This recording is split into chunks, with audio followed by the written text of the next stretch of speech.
जितने सारे भी कैंडिडेट 7वें चरण में पार्टिसिपेट करेंगे, भाग लेंगे, उनके लिए ये वीडियो बहुत ही महत्वपूर्ण है। पहले जो आपको जानकारी प्रोवाइड किया गया था वो इस अखबार के माध्यम से कि जो भी आपका मेगा अंक तैयार किया जाएगा वो इसके बेसिस पे किया जाएगा, यानी जो पहले बताया गया था। और जो अब जितने सारे भी मीडिया रिपोर्ट्स हैं या अब तक हमने इसकी जो सत्यता की जांच की है उसमें से यही पता चला है कि ये जो है 7वां चरण जो नियमावली आएगा उसी का एक पेज है, एक भाग है, पार्ट है जो वायरल किया गया है, यानी कि शिक्षा विभाग के द्वारा यूँ कह लीजिए जारी किया गया है। तो अब जो आपका मेगा अंक तैयार होगा यहाँ पे फाइनल, वो इसके बेसिस पे होगा। पहले जो आपको जानकारी मिला था वो इसके बेसिस पे आपके पास जानकारी थी अखबार के माध्यम से। इसको बेहतर समझने के लिए हम नीचे में लिखे हुए हैं, तो वीडियो में अंत तक आप लोग बने रहिएगा। अगर चैनल पे नए हैं तो चैनल को अवश्य सब्सक्राइब कीजिएगा और वीडियो को शेयर भी कीजिएगा साथ ही साथ। तो चलिए हम स्टार्ट करते हैं। इसको आप पढ़ लीजिएगा क्योंकि आप पहले से कुछ चीज़ों को जानते होंगे। अगर नहीं जानते होंगे तो वीडियो को आप रोक करके आराम से इसको पढ़ लीजिएगा। तो बात कर लेते हैं। पहले कहा गया था अखबार के माध्यम से कि जो आपका मेरिट यानी मेगा अंक बनेगा वो माध्यमिक के लिए कुछ इस तरह का होगा। मैट्रिक, इंटर और प्रशिक्षण के प्राप्त जो अंक होगा उसको 3 से भाग देने पर जो आएगा उसको उसमें आपको 40% से निकाला जाएगा। तो यहाँ पे ये दिया गया। स्नातक और प्रशिक्षण की बात किया गया था। स्नातक और यानी BA DLED जो है वो माध्यमिक और उच्च माध्यमिक के लिए आपका PG और प्रशिक्षण की बात की गई थी अखबार के माध्यम से।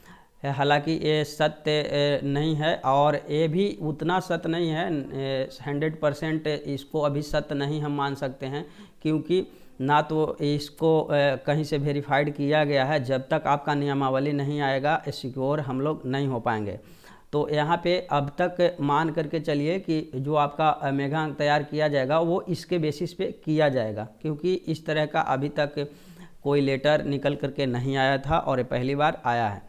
तो यहाँ इसको समझ लीजिए आप लोग। यहाँ पे कहा जा रहा है, इसको आप पढ़ लीजिएगा, वीडियो को रोक करके आराम से ऊपर में जो दिया गया है। उच्च माध्यमिक के लिए कहा जा रहा है, यहाँ पे कम है, ध्यान से आप लोग समझिएगा। मैट्रिक का प्रतिशत अंक जो आएगा आपका और प्लस में इंटर का परसेंट जो आएगा और प्लस में स्नातक का जो परसेंट अंक रहेगा, प्लस में आपका स्नाकोत्तर यानी कि PG का जो परसेंट रहेगा आपका प्रतिशत रहेगा। ऐसा नहीं कि अंक आपको लिखना है, परसेंट जो जितना आपको मिलेगा, प्लस में आपका BEd या इसके समकक्ष जो भी आप डिग्री प्राप्त किए हैं वो उसको आप 5 से डिवाइड करेंगे, भाग देंगे। उसके बाद आपको 0.40 से गुना करना है, यानी 4 से गुना करना है। उसके बाद प्लस कर लेना है। यहाँ पे देखिए प्लस लिखा हुआ है। पात्रता परीक्षा यानी कि आपके पास CTET होगा या BTET होगा, उसको आपका जितना भी परसेंट आया है उसको आपको गुना कर देना है 0.60 से, यानी 6 से गुना कर देना है। और फाइनल में जो भी आपका तैयार होकर के आएगा वो आपका मेगा अंक होगा। चलिए इसको बेहतर समझते हैं। हम नीचे में लिख चुके हैं, तो इसको आप बेहतर समझने के लिए कुछ इस तरह से, ये देखिए ये माध्यमिक के लिए है। तो पहले हमने माध्यमिक का लिया है, फिर उच्च माध्यमिक का लिया है। तो मान लीजिए कि किसी भी बंदे का यहाँ पे 72% मैट्रिक में मिला हुआ है, तो यहाँ पे 72% हम लिख दिए हैं मैट्रिक में। प्लस में आपका इंटर में किसी को मान के चलिए सपोज डेट हम 52 लिए हैं, तो 52% यहाँ पे। प्लस में आपको 65% लिए हैं, यहाँ आपका जो हो गया एक ग्रेजुएशन का हो गया। और प्लस में ये आपका प्रशिक्षण का हो गया, जो भी है आपका DLED होगा BEd होगा उसका परसेंटेज यहाँ पे लेना है। तो यहाँ पे 74% हमने ले लिया। इसको आपको 4 से भागा देनी है। आपको माध्यमिक शिक्षकों के लिए 4 से भागा देनी है, उच्च माध्यमिक के लिए 5 से भागा देना है। वहाँ पे यहाँ पे PG जुड़ेगा जो आगे है वीडियो में। तो इसको आप 4 से भाग देंगे, गुना आप करेंगे 0.4, प्लस में आप करेंगे 60%। मान के चलिए किसी को CTET में 90 नंबर आया है तो उसका परसेंटेज निकालिएगा तो आपको 60% होता है। तो 60 गुना आपको कर देना है 0.6। इसको अगर आप कैलकुलेट करिएगा तो यहाँ पे इसको जोड़ने के बाद अगर हम 4 से डिवाइड करेंगे तो 65.75 आएगा। इसको अगर हम 0.4 से गुना करेंगे तो यहाँ पे 26.3 प्राप्त होगा। और इसको हम अगर गुना करेंगे 60% को 0.6 से तो 36 प्राप्त होगा। अगर ये दोनों को ऐड करेंगे तो टोटल जो फाइनलाइज जो आपका मेगा अंक तैयार होगा वो होगा आपका 62.3%। यही फाइनल आपका मेरिट होगा। तो ये था माध्यमिक के लिए, याद रखिएगा। ये उच्च माध्यमिक के लिए है, नीचे में ये उच्च माध्यमिक के लिए। अब मान लीजिए सपोज डेट किसी बंदे का मैट्रिक में 60% है, प्लस इंटर में है 65%, प्लस आपका ग्रेजुएशन में है 60% प्लस आपका पीजी जो है स्नातकोत्तर उसमें है आपका 65% और प्लस जो आपके पास बीएड है या इसके समकक्ष जो भी आपने डिग्री लिया हुआ है प्रशिक्षण, उसको आपको 5 से डिवाइड कर देना है। तो यहाँ पे 60% लिख लीजिएगा इसको। तो यहाँ पे 60% हो जाएगा और इसको भाग देना है, टोटल को ऐड करके 5 से डिवाइड कर लेनी है। उसके बाद यहाँ में गुना करना है। सेम कंडीशन है आपका 0.4 से, प्लस आपका मान लीजिए सीटेट में किसी का 90 अंक आता है तो उसको आपको 60% गुना 0.6 से गुना कर देनी है। और यह जो प्राप्त होगा ये दोनों सबको कैलकुलेट करने के बाद जो भी यहाँ पे हमें मिला है, यहाँ 310 ऐड करने के बाद यहाँ 5 से डिवाइड करेंगे तो 62 प्राप्त होगा। और 62 को 0.4 से गुना करनी है, प्लस था तो प्लस लिख देना है यहाँ पे, क्योंकि आपका जो 7वां चरण नियमावली में जो मेंशन होकर के आएगा वो यही चीज़ आएगा।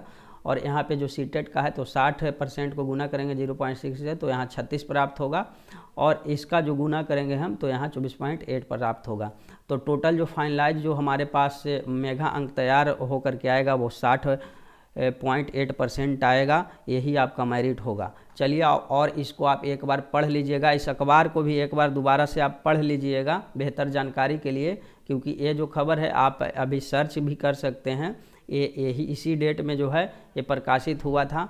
और यहाँ पे आप देख लीजिए, ये माध्यमिक के लिए है, ये उच्च माध्यमिक का पहले मैं आपको डिस्कस कर चुका हूँ इस तरह से, और ये है माध्यमिक के लिए। तो इसको मैट्रिक परसेंटेज, इंटर हो गया, स्नातक हो गया, प्लस बीएड हो गया, इसको आप 4 से डिवाइड करेंगे और बाकी जो सेम चीज़ें है वो आपके समक्ष है।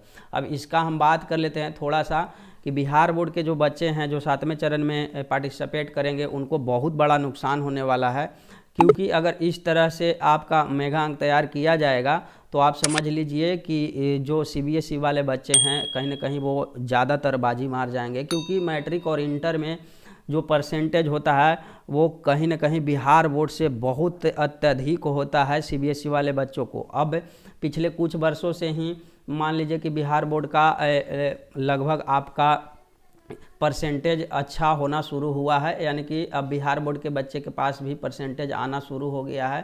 पहले ऐसा नहीं था, पहले बिहार बोर्ड में फर्स्ट ला देना यानी कि 60% को क्रॉस कर जाना बहुत बड़ी बात होती थी बहुत पहले। तो जो पुराने कैंडिडेट हैं उनको बहुत ज़्यादा इस बेसिस पे अगर मेरिट यानी मेगा अंक तैयार की जाती है तो 7वां चरण में उनको बहुत ज़्यादा परेशानी, दिक्कत का सामना करना पड़ सकता है। वीडियो को आप लोग शेयर करिएगा। और अगले वीडियो में मैं आपको जो 6ठा चरण में मेगा अंक तैयार किया गया था लगभग हम सभी नियोजन इकाइयों को एक ही वीडियो में आपको प्रोवाइड करने वाले हैं। तो आप सभी से एक छोटी सी रिक्वेस्ट है, अगर चैनल पे नए हैं तो चैनल को सब्सक्राइब कर लीजिएगा, वीडियो को अवश्य शेयर कीजिएगा, लाइक वाइक भी कीजिएगा। धन्यवाद। मिलते हैं नेक्स्ट वीडियो में नेक्स्ट अपडेट के साथ। Bye bye.